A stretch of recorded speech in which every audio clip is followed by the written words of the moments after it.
हाँ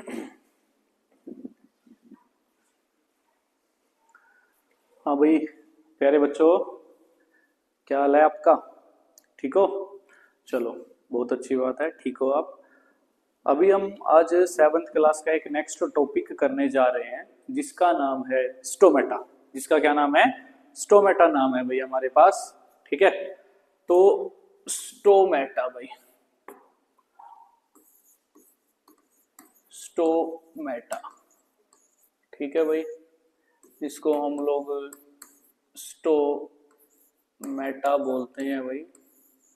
ठीक है, हिंदी के अंदर हम इसको क्या बोल सकते हैं? रंध्र बोल सकते हैं भाई। क्या बोल सकते हैं? रंध्र भाई। ठीक है, जो पौधे होते हैं भाई उनके लिव्स होते हैं भाई, ग्रीन लिव्स होते हैं, क्लोरोफिल पाया जाता है उनके अंदर। तो उनके पास में छोटे छोटे पोर्स पाए जाते हैं, छिद्र पाए जाते हैं, रंध्र पाए जाते हैं भी हमारे पास। ठीक है, तो उन छोटे छोटे रंध्र को या टाइनी टाइनी पोर्स को हम लोग क्या बोल सकते हैं भाई? स्टोमेटा बोल सकते हैं भाई। क्या बोल सकते हैं? स्टोमेटा बोल सकते हैं भाई हमारे पास। ठीक है, तो देन हम लोग इसकी डेफिनेशन अगर लिखना चाहें तो लिख सकते हैं कि the tiny tiny pores present on the surface of the leaves जो भी टाइनी टाइनी पोर्स पौधे के जो पत्ते होते हैं उनके सरफेस पे पाए जाते हैं उनको हम लोग क्या कहते हैं? Called stomata. क्या कहते हैं? स्टोमेटा। तो ये क्या करते हैं? ये हमारी पौधों की गैसियस एक्सचेंज में क्या करते हैं? सहायता करते हैं भाई। They help in gaseous exchange या they help in exchange of gases. A massive amount of gaseous exchange takes place through this pores. बहुत ही ज्यादा मात्रा में क्या होता है? इनसे गैसियस एक्सचेंज होता रहता है भाई। ठीक है, ड्यूरिंग द फोटोसिंथेसिस रिएक्शन, क्योंकि वो CO2 को ग्रहण करते हैं, O2 को छोड़ते रहते हैं। By product of A photosynthesis होता है भाई, जिसको ऑक्सीजन बोलते हैं भी हमारे पास। ठीक है, फिर दूसरी चीज है हमारे पास, ये ट्रांसपीरेशन की प्रक्रिया में भी सहायता करते हैं। जो भी हमारे पास aerial parts of the plant होते हैं, प्लांट के जो पत्ते होते हैं, वो पानी को हवा के अंदर क्या कर देते हैं? लूज कर देते हैं भी हमारे पास, जिसको ट्रांसपीरेशन बोलते हैं भी हम लोग। ठीक है, उस प्रक्रिया में भी सहायता करते हैं भाई। ठीक है, फिर हमारे पास क्या है भाई? जो स्टोमेटा है भाई, वो दो टाइप्स के स्टोमेटा मिलेंगे भी आप लोगों को। ठीक है, जैसे हमारे पास नंबर 1 आ जाएगा भी ओपन स्टोमेटा। क्या जाएगा भी हमारे पास है? Open stomata. नंबर 2 हमारे पास आ जाएगा भी क्लोज स्टोमेटा आ जाएगा भाई। क्या जाएगा? क्लोज स्टोमेटा आ जाएगा भी हमारे पास। ठीक है, नंबर 1 हमारे पास क्या होता है भाई? ओपन स्टोमेटा आता है भाई। क्या होता है? ओपन स्टोमेटा भाई। ठीक है, चाहे हमारे पास ओपनिंग होती है भाई, जो भी ओपनिंग ऑफ द स्टोमेटा। ठीक है, जब भी स्टोमेटा खुलता है भाई, वो किसका फंक्शन होता है भाई? वो गार्ड सेल का फंक्शन होता है भाई। गार्ड सेल्स का फंक्शन होता है। ठीक है, गार्ड सेल्स क्या होती हैं? इनके चारों तरफ पाई जाती हैं भी हमारे पास। ठीक है, तो इनके ऊपर डिपेंड करता है कि कोई भी स्टोमेटा कब ओपन होगा और कब क्लोज होगा। तो हम इसमें लिख सकते हैं the opening of the stomata is a function of guard cells. किसका फंक्शन होता है भाई? गार्ड सेल्स का फंक्शन होता है भाई। ठीक है, जब भी क्या करता है? गार्ड सेल्स स्वेलअप करती हैं। ठीक है, जब इनके अंदर से पानी फ्लो करेगा, ठीक है, जब इनको CO2 की जरूरत होगी फोटोसिंथेसिस के लिए, तो गार्ड सेल सेंसिंग करेंगी और स्वेलअप करेंगी, फूल जाएंगी, कहने का मतलब है। ठीक है, देन स्टोमेटा क्या हो जाएगा? ओपन हो जाएगा भाई। क्या हो जाएगा? स्टोमेटल पोर ओपन हो जाएगा भाई। Is that clear? फिर हमारे पास दूसरा है भाई, हमारे पास दूसरा क्या है भाई? Close stomata. क्या है भाई हमारे पास? है क्लोज स्टोमेटा है भी हमारे पास, बंद रंध्र जो भी है भी हमारे पास। ठीक है, तो हमारे पास है जो क्लोजिंग होगा भाई। ठीक है, क्लोजिंग ऑफ द स्टोमेटा भाई। क्लोजिंग ऑफ द स्टोमेटा भी किसका फंक्शन होगा भाई? गोल्ड सेल का फंक्शन होगा। तो हम लोग लिख सकते हैं the closing of the stomata is a function of guard cells. ठीक है, जब भी इनको CO2 की नीड नहीं होगी, किसकी नीड नहीं होगी, CO2 की नीड नहीं होगी भाई, हमारे पास CO2 की नीड नहीं होगी किस चीज के लिए, फोटोसिंथेसिस के लिए, तो वो क्या करेंगे, कॉन्ट्रैक्ट्स करेंगे भी, हमारे पास सिकुड़ जाएंगी भी, कौन सिकुड़ जाएगी, गॉड सेल सिकुड़ जाएंगी भी हमारे पास। देन जो स्टोमेटल पोर है वो क्या हो जाएगा, क्लोज हो जाएगा भाई। ये हमारे पास ओपन स्टोमेटा है और क्लोज स्टोमेटा भी हमारे पास। तो इसके केस में क्वेश्चन पूछ लेता है कई बार, सिंपल लैंग्वेज में पूछता है तो what do you mean by stomata and describe its types, या और में एक क्वेश्चन है हमारे पास इसी का, how do stomatal pore open and close. जो स्टोमेटल पोर होते हैं ओपन कैसे होते हैं और क्लोज कैसे होते हैं भाई। ठीक है, खुले रंध्र या बंद रंध्र किसे कहते हैं, वो हमारे पास क्या है, ये क्वेश्चन मिलेंगे भाई। तो अभी हम लोग इसके डायग्राम की स्टडी करेंगे भाई हम लोग। ठीक है, तो देन डायग्राम में क्या है भाई हमारे पास, इस साइड वाला जो स्टोमेटा है भाई हमारे पास वो ओपन स्टोमेटा है भाई। कौन सा स्टोमेटा है भाई, ओपन स्टोमेटा है भी हमारे पास, ये वाला इस साइड वाला जो भी दिखाई दे रहा है हमको। ठीक है, ये जो आपको निशान लग रहा है भाई, ये वाली जो है ये आपको बता रखा है इसने कौन सी सेल्स है भाई, गार्ड सेल्स हैं भाई। कौन सी सेल है, गार्ड सेल्स भाई। ठीक है, और ये जो बीच में आप लोगों को ये वाली चीज दिखाई दे रही है भाई आप लोगों को, ये वाली, ठीक है, ये स्टोमेटल पोर है भाई। कौन सा पोर है भाई, स्टोमेटल पोर है भाई हमारे पास। ठीक है, और जो ये ग्रीन ग्रीन कलर के आप लोगों को ये ग्रीन कलर की जो भी ये दिखाई दे रहे हैं, इनको हम लोग क्लोरोप्लास्ट बोलते हैं भाई। क्या बोलते हैं, क्लोरोप्लास्ट। इन्हीं के कारण क्या है, क्लोरोफिल बनता है। देन हमारे पास पत्ते का जो कलर होता है वो कैसा मिलता है, ग्रीन कलर का मिलेगा भी आप लोगों को। ठीक है, फिर हमारे पास क्या है, इसी प्रकार से ये है भाई हमारे पास, ये जो है भाई हमारे पास इसके अंदर ये वाली जो है भाई, ये भी इसके अंदर क्या है भाई, गार्ड सेल्स हैं भाई। कौन सी सेल है भाई, गार्ड सेल्स हैं भाई हमारे पास। ठीक है, और जो ये वाली है भाई ग्रीन ग्रीन कलर की है भाई, ये क्या है भाई, क्लोरोप्लास्ट है भाई हमारे पास। ठीक है, ये पत्ती आ गई भी हमारे पास, पत्ते का पार्ट आ गया भाई चारों तरफ जो भी है भी हमारे पास। तो जब भी क्या होगा, गार्ड सेल क्या करेंगी, ये वाली जो सेल्स होंगी भी हमारे पास, ये वाली जो सेल्स हैं भाई, ये जब भी स्वेल अप करेंगी, इसके अंदर जो ये है भाई गार्ड सेल्स हैं, इन्होंने क्या कर रखा है, स्वेल अप कर रखा है, अभी फूल रही है भाई। जब इनके अंदर से पानी फ्लो करेगा या CO2 फ्लो करेगी तो उस दौरान क्या है, ये सेल स्वेल अप करेंगी सेंसिंग करके, तो देन स्टोमेटल पोर क्या हो जाएगा, ओपन हो जाएगा भी हमारे पास। जब इनको क्या है कि जब ये सेंसिंग करेंगे कि CO2 की जरूरत नहीं है, पानी भी नहीं छोड़ना है ट्रांसपीरेशन के जरिए से, तो ये सेंसिंग करेंगी।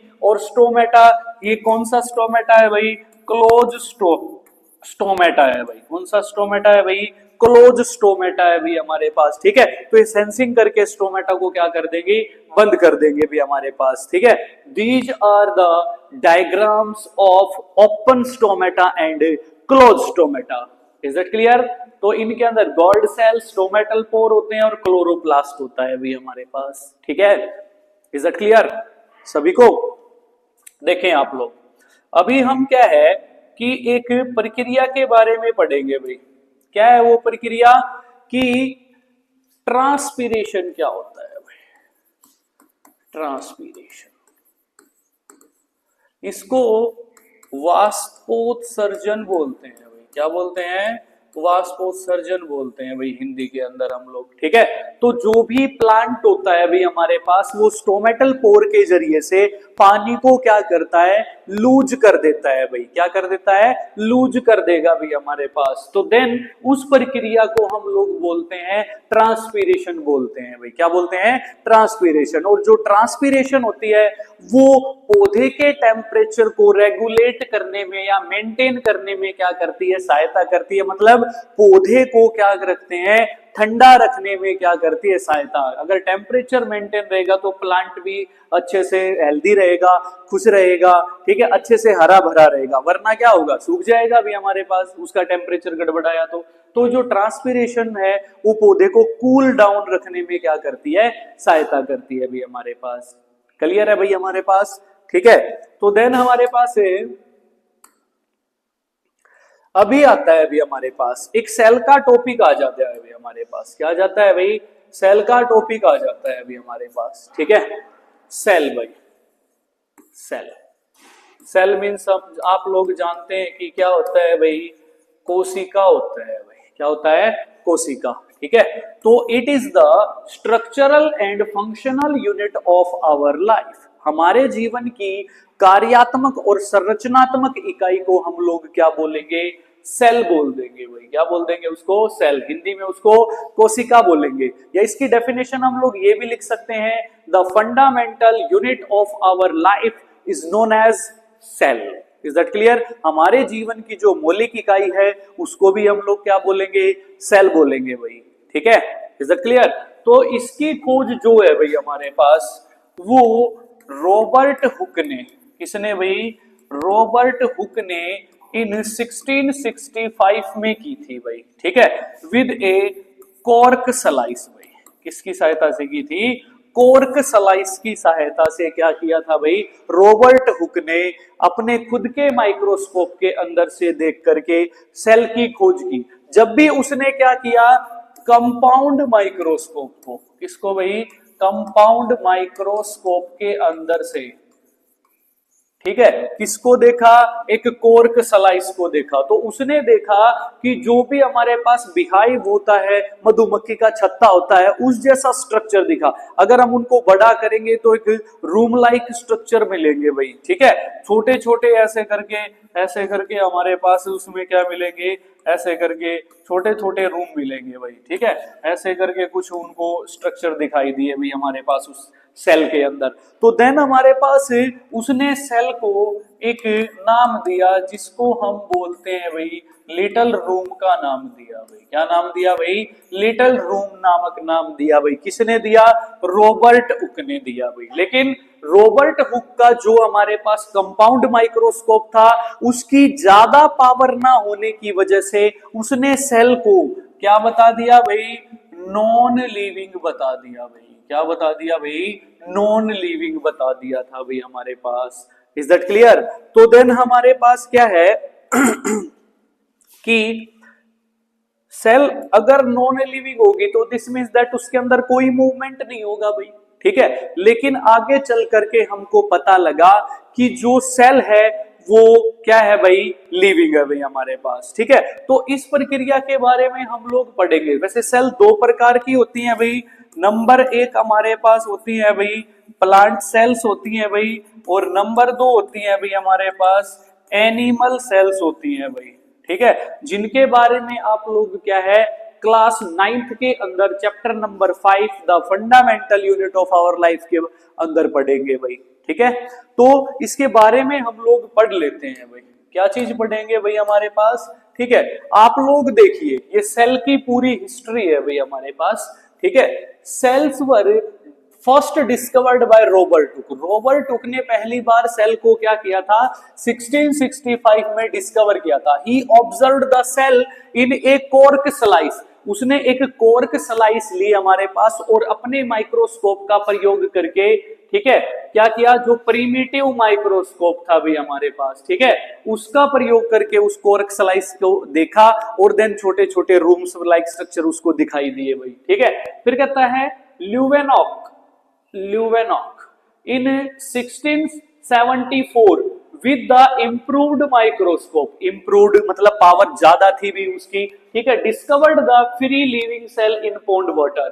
उसने क्या किया, सेल को क्या किया, पॉन्ड वाटर लिया भी हमारे पास पहली बार उसने, और फर्स्ट टाइम सेल को क्या प्रूव कर दिया, लिविंग प्रूव कर दिया भाई। किसने, ल्यूवेनॉक ने। कब किया भाई, 1674 के अंदर उसने क्या किया, सेल को लिविंग प्रूव कर दिया। कितने साल बाद, 65 में तो हमारे पास क्या हुआ था कि उसने सेल को खोजा था, रॉबर्ट हुक ने सेल को खोज दिया था। लेकिन 74 में हमें पता चला कि सेल जो होती हैं वो क्या होती हैं, लिविंग होती हैं भाई। क्या होती हैं भाई, लिविंग होती हैं भाई। 9 साल बाद पता लगा हमें। ठीक है, 9 इयर्स बाद, आफ्टर 9 इयर्स बाद पता लगा भी हमें कि सेल लिविंग है भाई।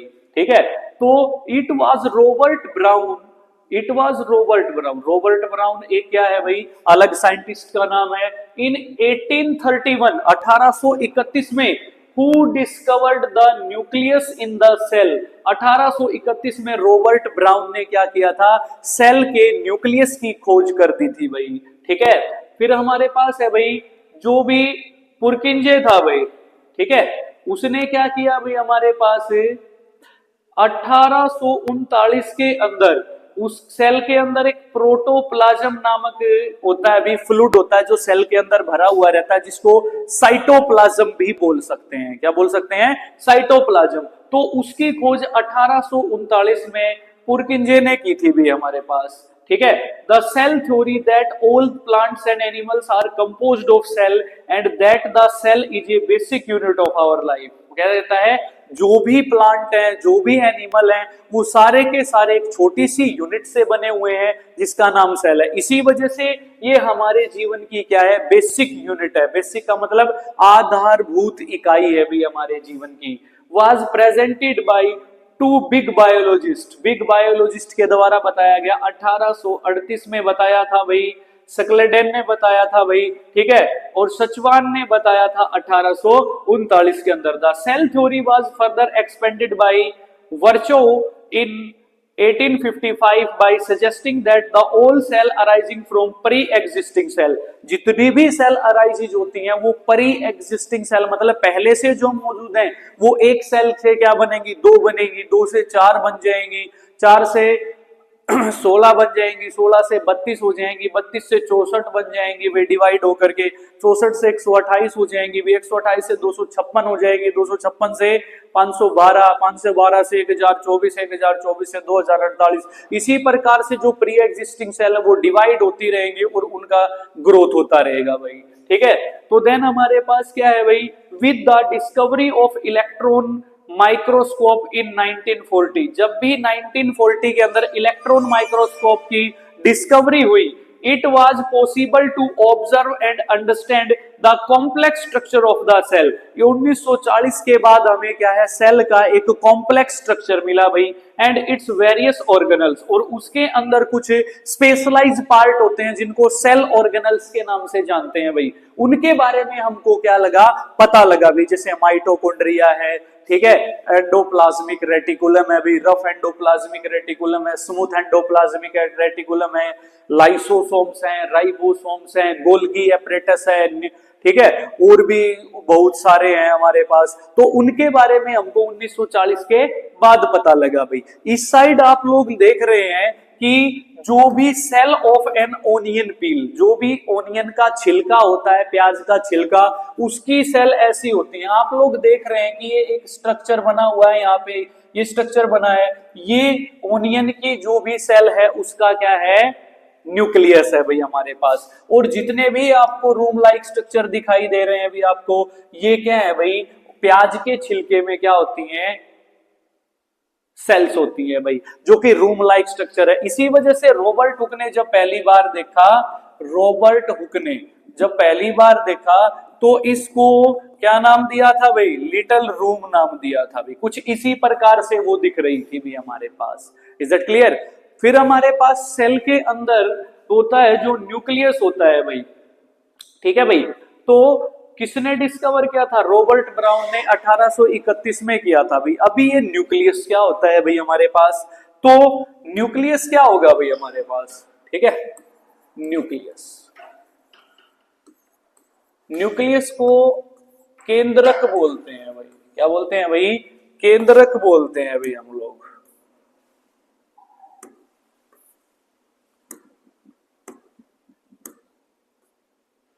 ठीक है भाई, न्यूक्लियस को केंद्रक बोलते हैं भाई हम लोग। ठीक है, तो न्यूक्लियस क्या होता है भाई, न्यूक्लियस एक सेल का सेंट्रल डेंस पार्ट होता है। जो एनिमल सेल होती है उसमें न्यूक्लियस सेंटर में पाया जाता है, और जो प्लांट सेल होती है उसमें जो है न्यूक्लियस है वो एक पेरीफेरी नामक जगह होती है, वहां पर पाया जाता है अभी। करीबन यूं मान लो जो सेल मेम्ब्रेन होती है उसके करीबन करीबन पाया जाता है, पेरीफेरी नामक जगह होती है, वहां पर पाया जाता है अभी हमारे पास। ठीक है, तो इसको एनिमल सेल के अंदर सेंट्रल डेंस पार्ट बोलेंगे भाई। क्या बोलेंगे?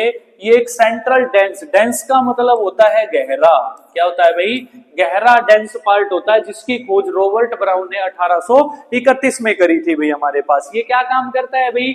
ये पेरेंटल कैरेक्टरिस्टिक्स को, जो भी पेरेंटल कैरेक्टरिस्टिक्स होती हैं भाई, क्या होती हैं भाई? कैरेक्टरिस्टिक्स भाई, ठीक है, उनको क्या करता है भाई? वन जनरेशन टू, कौन सी generation? One generation to another generation, कौन सी जनरेशन? अनदर जनरेशन में क्या करता है? ट्रांसफर करता है भाई हमारे पास, ठीक है। इसके पास क्या होता है? अपना डीएनए होता है भाई, अपने क्रोमोसोम्स होते हैं भाई, क्रोमोसोम्स होते हैं भाई, और क्या बोलते हैं भाई? अपना जीन्स होता है भाई हमारे पास, ठीक है। ये जेनेटिक मटेरियल है भाई हमारे पास। क्या है भाई? ये जेनेटिक मटेरियल है भाई, ठीक है, जो एक जनरेशन से दूसरी जनरेशन में क्या करता है?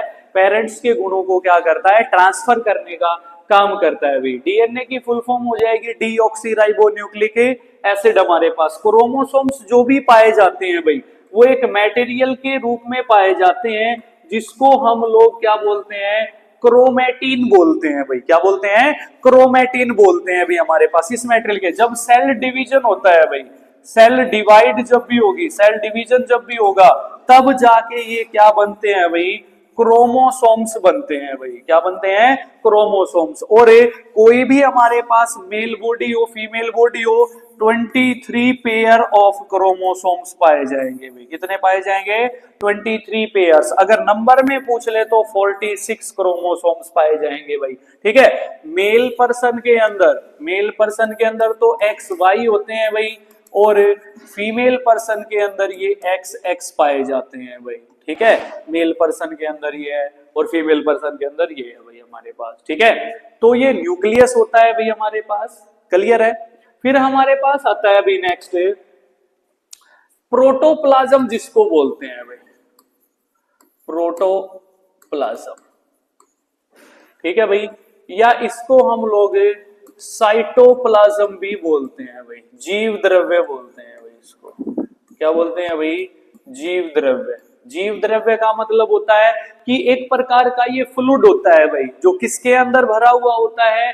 सेल के इनसाइड भरा होता है, जो सारे के सारे सेल ऑर्गेनल को कनेक्ट करने का काम करता है, और ये मटेरियल को ट्रांसपोर्ट करने में क्या करता है? सहायता करता है। एक सेल ऑर्गेनल के पास से दूसरे के पास, दूसरे से तीसरे के पास, जिसको भी जिस चीज की जरूरत पड़ती है, उस मटेरियल को क्या करता है? ये ट्रांसपोर्ट करने में सहायता करता है। तो फ्लूइड लाइक स्ट्रक्चर होता है अभी हमारे पास, जिसको हम प्रोटोप्लाज्म या साइटोप्लाज्म बोलते हैं अभी हमारे पास, ठीक है। फिर इसका एक इंपॉर्टेंट टॉपिक आता है भाई, जिसको हम लोग क्या बोलते हैं भाई? सेल मेम्ब्रेन का नाम दिया गया है भाई, या इसको हम लोग प्लाज्मा मेम्ब्रेन भी बोल सकते हैं भाई। क्या बोल सकते हैं भाई? प्लाज्मा मेम्ब्रेन बोल सकते हैं भाई, या इसको एक और नाम से जानते हैं भाई, सेलेक्टिवली परमिएबल, परमिएबल मेम्ब्रेन। मतलब इसके तीन नाम है भाई, सेल मेम्ब्रेन बोल सकते हैं, प्लाज्मा मेम्ब्रेन बोल सकते हैं, या सेलेक्टिवली परमिएबल मेम्ब्रेन बोल सकते हैं भाई हम इसको, ठीक है। तो ये हम पढ़ेंगे कि सेलेक्टिवली परमिएबल मेम्ब्रेन जो है वो प्लाज्मा मेम्ब्रेन को या सेल मेम्ब्रेन को क्यों कहते हैं भाई हम लोग, ठीक है। तो देन हम लोग अभी इसके बारे में क्या है?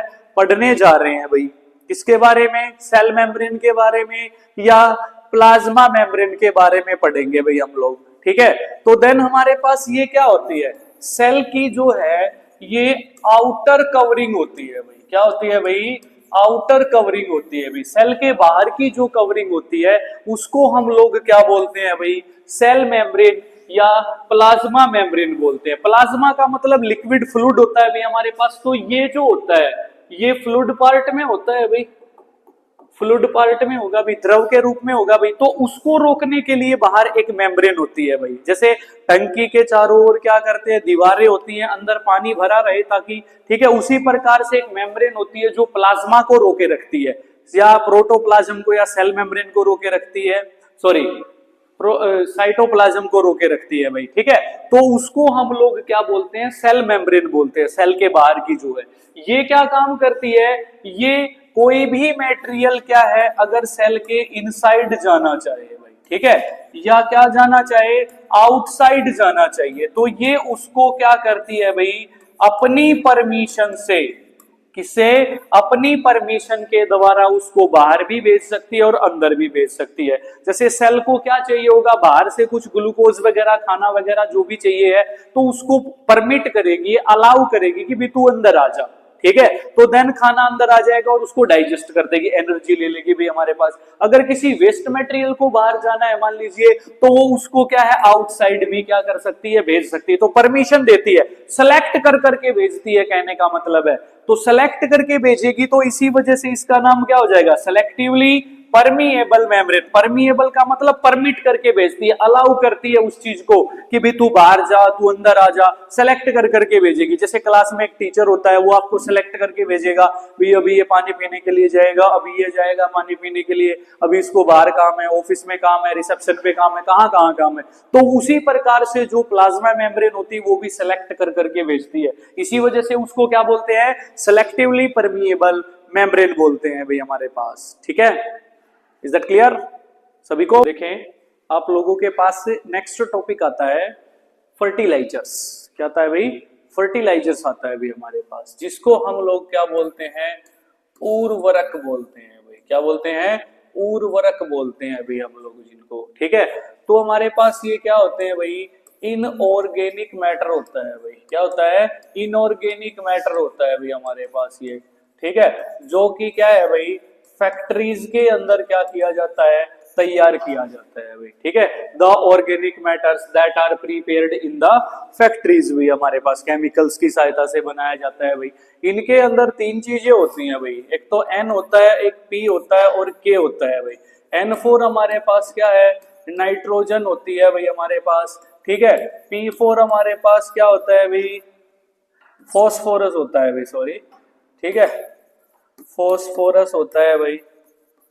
और के मतलब हमारे पास क्या होता है, पोटेशियम होता है भाई हमारे पास, ठीक है। ये तीन चीजें होती हैं भाई हमारे पास, जो पौधों की ग्रोथ एंड डेवलपमेंट में क्या करती हैं, सहायता करती हैं भाई हमारे पास, ठीक है। अगर ये ज्यादा मात्रा में प्रोवाइड कर दिए जाएं, ज्यादा मात्रा में डाल दिए जाए, तो पौधे जल जाएंगे भाई, ठीक है।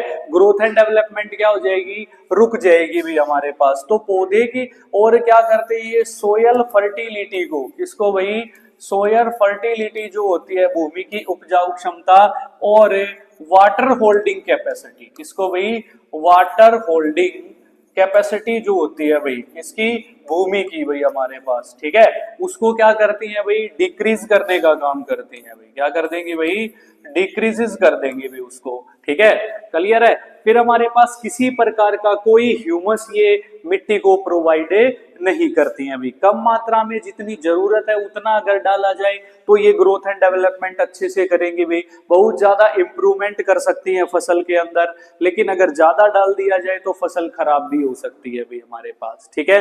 तो देन हमारे पास इसका नेक्स्ट टॉपिक आता है भाई, जिसको हम लोग मेन्योर बोलते हैं भाई, ठीक है, जिसको हम लोग क्या बोलते हैं, खाद बोलते हैं भाई, ठीक है।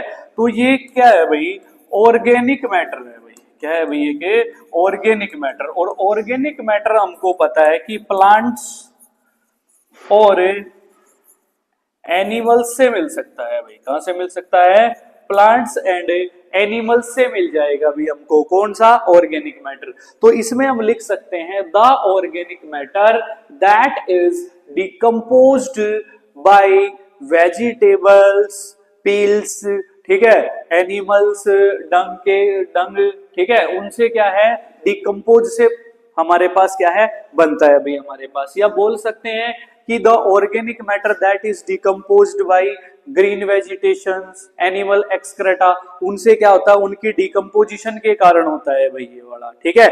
इनके अंदर क्या है, बेस्ट अमाउंट में क्या होती है भाई, बेस्ट अमाउंट में एनपीके होता है भाई, जो क्या करता है, पौधों की ग्रोथ एंड डेवलपमेंट के लिए क्या करता है, बहुत ही सहायता करता है भाई। ये सोयल फर्टिलिटी जो भी होती है भाई हमारे पास, सोयल फर्टिलिटी और वाटर होल्डिंग कैपेसिटी को क्या करते हैं भाई, इंक्रीज करेंगे भाई। क्या करेंगे, इंक्रीजेस कर देंगे भाई। हमारे पास कौन कर देगी, मैन्योर कर देगी भाई। पौधे को best growth and development provide करती हैं। पौधे को जिन मिनरल्स की, जिन भी न्यूट्रिएंट्स की, जिनकी अच्छी मात्रा में जरूरत होती है, वो मैन्योर के अंदर क्या होती है भाई, उपलब्ध होती है भाई। ठीक है, तो इसी वजह से सोइल फर्टिलिटी को बढ़ाने का भी क्या करती है, काम करती है भाई हमारे पास। ठीक है, इज दैट क्लियर।